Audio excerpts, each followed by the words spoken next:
नमस्कार दोस्तों, ऐसी मेरी परम पिता परमात्मा से प्रार्थना है कि आप सब सुखी हो, स्वस्थ हो, मस्त हो और मजे में हो।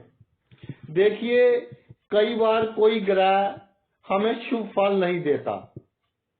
दान भी कर कर देख लिया, मंत्रों का जाप भी कर कर देख लिया, उसका नग पहन कर भी देख लिया।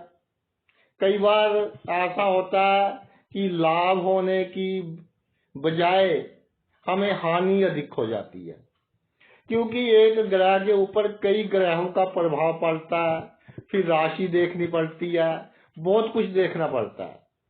तो लाल किताब के अनुसार कि आपको जो ग्रह जिस भाव में चाहिए आप उस भाव में पहुंचा सकते हैं।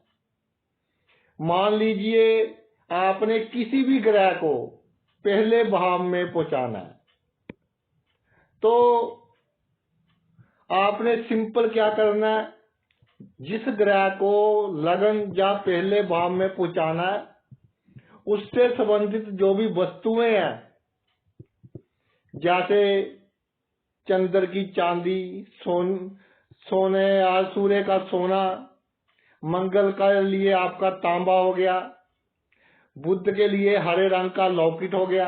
इस तरह उस ग्रह से संबंधित वस्तुएं आप अपने गले में धारण कीजिए। और अगर संभव नहीं है तो जो आपके शर्ट के कॉलर है, उस ग्रह के संबंधित जो वस्तुएं हैं, जो रंग है, वो होना चाहिए। जैसे बुध है तो हरा कॉलर्स, गुरु है तो पीले कॉलर्स, जिसको आपने पहले भाव में पहुंचाना है। अगर उससे संबंधित वस्तु गले में धारण कर लो तो भाई बहुत अच्छा है। अगर हमने किसी भी ग्रह को दूसरे भाव में पहुंचाना है तो सिंपली उस भाव से संबंधित वस्तुएं किसी भी धार्मिक स्थान, मंदिर में दे सकते हैं, गुरुद्वारा साहब में दे सकते हैं, कोई भी धार्मिक स्थान जिसको आप मानते हैं वहां दे सकते हैं। तो वो ग्रह दूसरे भाव के अनुसार फल देगा। इसी तरह तीसरे भाव में जिस ग्रह को हमने पहुंचाना है तो सिंपली उस ग्रह से संबंधित धातु या कोई भी नग, अगर आप असली नहीं पहन सकते तो सेमी स्टोन पहन लीजिए, रंग वही हो तो वो पहने, तो वो तीसरे भाव का आपको फल देना शुरू कर देगा। अपने हाथ में पहनना है, हथेली के पास जो बाजू है, बाजू में पहने तो अधिक अच्छा है। इसी तरह जिस ग्रह को चौथे भाव में हमने लेकर आना है तो उसकी वस्तुओं को आपने साफ पानी में जल प्रवाह करना है। अगर कोई पवित्र नदी है, जैसे गंगा जी है, जमुना जी, तो उसमें कर दे तो बहुत ही उत्तम है। वो ग्रह चौथे भाव का फल आपको देने लगेगा। मान लीजिए हमने चंद्रमा को चौथे घर में पहुंचाना है तो चांदी का छोटा सा टुकड़ा जल प्रवाह कर दिया गंगा जी में या जमुना जी में या और कोई पवित्र नदी है। इसी तरह अगर किसी ग्रह को पांचवें भाव में आपने लेकर आना है तो ये होता है एजुकेशन का। उससे संबंधित वस्तुएं आप किसी पाठशाला में दान कर दीजिए। जैसे आपका अगर चंद्र है तो भाई चीनी होगी, चावल हो गए, बच्चों के लिए दान कर दीजिए। सूर्य है तो गेहूं वगैरह का दान कर दीजिए। बुध है तो मूंग साबुत की दान पाठशाला में, जहाँ गरीब बच्चे पढ़ते हैं, वहां दान कर दीजिए। तो वो पंचम भाव में स्थित ग्रह के समान आपको फल देने लगेगा। इसी तरह अगर छठे भाव में किसी ग्रह को पहुंचाना है तो उससे संबंधित वस्तुएं आपको कुएं में गिरानी है। अगर पानी हो तो बहुत अच्छा है, नहीं तो जो बहुत ही डीप कुआं है उसमें गिरा देनी है। तो वो छठे भाव के जैसे आपको फल देना शुरू कर देगा। अगर भाई सप्तम भाव में पहुंचाना है किसी भी ग्रह को, तो उससे संबंधित वस्तुएं आप या तो सिंपली जमीन में दबा दें या शमशान में किसी कोने में दबा दें, तो वो सप्तम भाव का फल देना शुरू कर देगा। जैसे मंगल के लिए मूंग की दाल, शुक्र के लिए कोई खुशबूदार पदार्थ, शनि के लिए लोहा, जो भी उस ग्रह से संबंधित वस्तुएं हैं वो आपको भूमि में दबानी है। और भाई जिस ग्रह को हमने अष्टम भाव में लेकर जाना है, जो अष्टम भाव में आपकी कुंडली के हिसाब से शुभ फल देने वाला हो, तो उस ग्रह से संबंधित वस्तुएं शमशान भूमि में आपको दबा देनी है। सिर्फ शमशान ही इसका एकमात्र रास्ता है, जो अष्टम भाव है लाल किताब के अनुसार।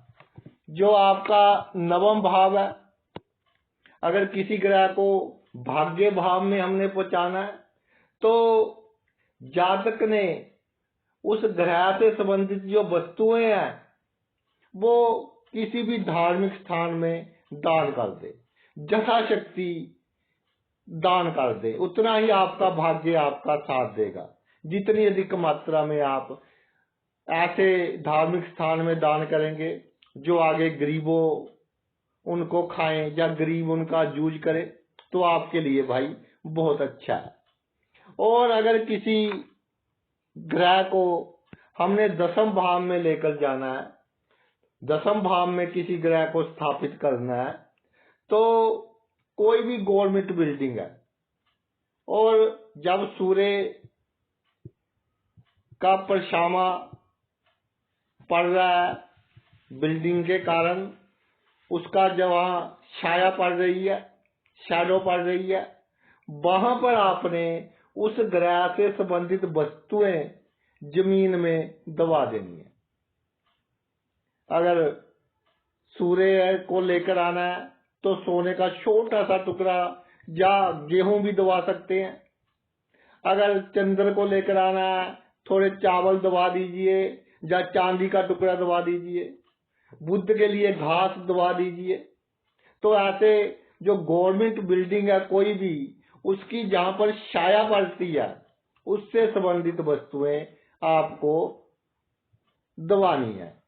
11वां भाव, 11वें भाव में किसी भी ग्रह को लेकर आना है, तो उससे संबंधित वस्तुएं उपहार के रूप में अपने मित्र को दे, अपनी बहू को दे दे, दामाद को दे दे, तो वो 11वें भाव के जैसा फल देना शुरू कर देगा। वैसे 11वें भाव में कोई भी ग्रह हमें सेटिस्फेक्शन नहीं देता, ठीक है लाभ देता है लेकिन संतुष्टि नहीं देता। संतुष्टि में हमेशा बाधा डालता है, क्योंकि कोई भी लग्न उठा लीजिए, लग्नेश और एकादश भाव का जो मालिक है वो हमेशा दुश्मनी होंगे। अगर भाई किसी भी ग्रह को 12वें भाव में आपने पहुंचाना है, 12वें भाव में स्थापित करना है, तो 12वां भाव हो गया आपकी घर की छत। तो जितनी ऊंचाई पर आपका घर समाप्त होता है, जितनी ऊंचाई पर आपकी छत है, वहां पर आप उससे संबंधित वस्तुएं रख दें, तो आपको 12वें भाव के जैसा फल मिलना शुरू हो जाएगा। किसी भी ग्रह को आपने 12वें भाव में स्थापित करना है। ये भी एक उपाय हो गया कि हम किसी भी ग्रह को अपनी इच्छा के अनुसार किसी भी भाव में स्थापित कर सकते हैं। ये लाल किताब का जो नियम है वो मैंने आपके साथ शेयर किया। आपने अपना इतना कीमती समय निकालकर ये वीडियो देखा, मैं तहे दिल से आपका आभारी हूँ। Thanks a lot.